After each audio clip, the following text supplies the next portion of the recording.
भारतीय पतिव्रता के सामने, सनातन संस्कृति में पलने वाली पतिव्रता के सामने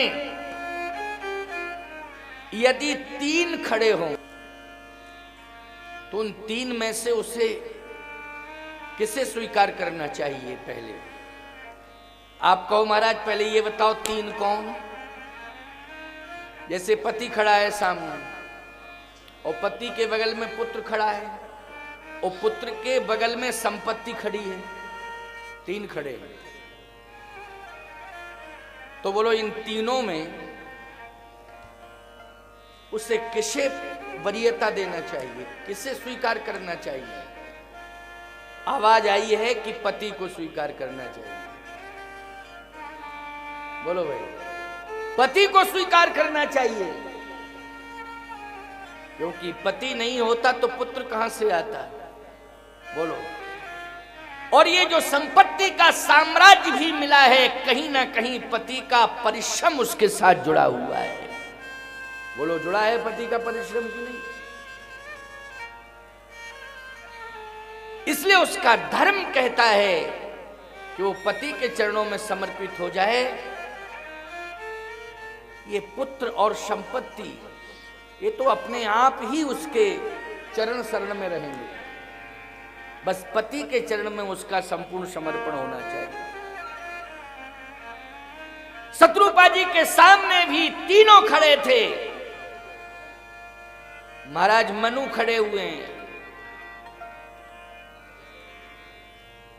और उत्तानपाद जी, क्या नाम है मनु जी के बेटे का? नृप उत्तानपाद सुत।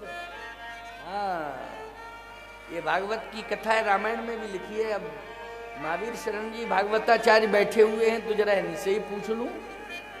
अब सब कुछ मैं ही बताता जाऊं तो ये क्या करेंगे?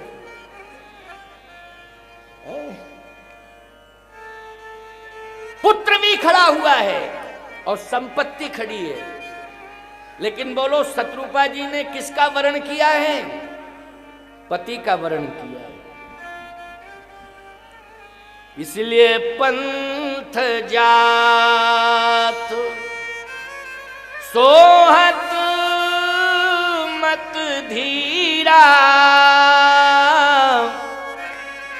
ज्ञान भगत जन धरे शरीरा। अपने पति के साथ चल दी। महाराज मनु के पीछे पीछे शत्रुपा जी चल रही हैं। पुत्र का त्याग कर दिया, संपत्ति का त्याग कर दिया, लेकिन पति का त्याग नहीं किया। परमात्मा की प्राप्ति में पत्नी बाधक नहीं है, पत्नी साधक है। सुन लीजिए, एक बात बताया, पत्नी बाधक नहीं है, पत्नी साधक है। लेकिन हो वो धर्म पत्नी। धर्म पत्नी जो पति को पतन से बचाए और धर्म में लगावे, वही तो धर्म पत्नी है। ऐसी धर्म पत्नी होना चाहिए। शत्रुपा जी की कथा सुनो। भगवान शंकर भगवती पार्वती जी को ये कथा सुना रहे हैं कि वो पति के पीछे पीछे चल दी। पंथ जात सोहत मत धीरा, ज्ञान भगत जन धरे शरीरा। अब बताइए, परमात्मा की प्राप्ति के लिए पत्नी बाधक है कि साधक है? साधक है। वो साधना करने के लिए जा रही है। ना उसने ससुराल की संपत्ति पर ध्यान दिया और ना मायके वालों पर ध्यान दिया। बोलो भाई, नहीं तो कह देती कि आप जाओ, भले ही बेटा राजा बन जाए, लेकिन अब आप तीर्थ में जा रहे हो तो आप तीर्थ में जाओ। तुम कहां जाएगी? कहे हम अपने माता पिता के पास जाएंगे। कहां? मायके। अरे तो मायके में क्या करेगी तू? अरे हमारे माँ बाप के पास बहुत संपत्ति है, कुछ काल तक उनके पास रहेंगे। अरे माँ बाप का दायित्व तब तक था जब तक तुम्हारे हाथ पीले नहीं किए।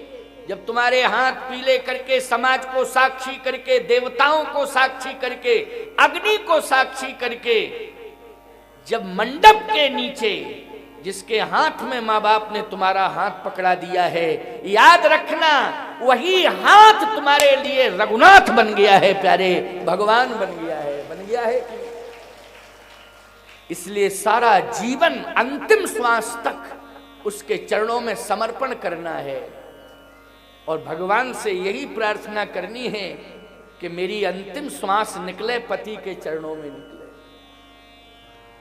और जिस सुहागवती नारी की अंतिम श्वास पति के चरणों में निकल जाती है उसे निश्चित रूप से परमात्मा प्राप्त हो जाता है, इसमें संदेह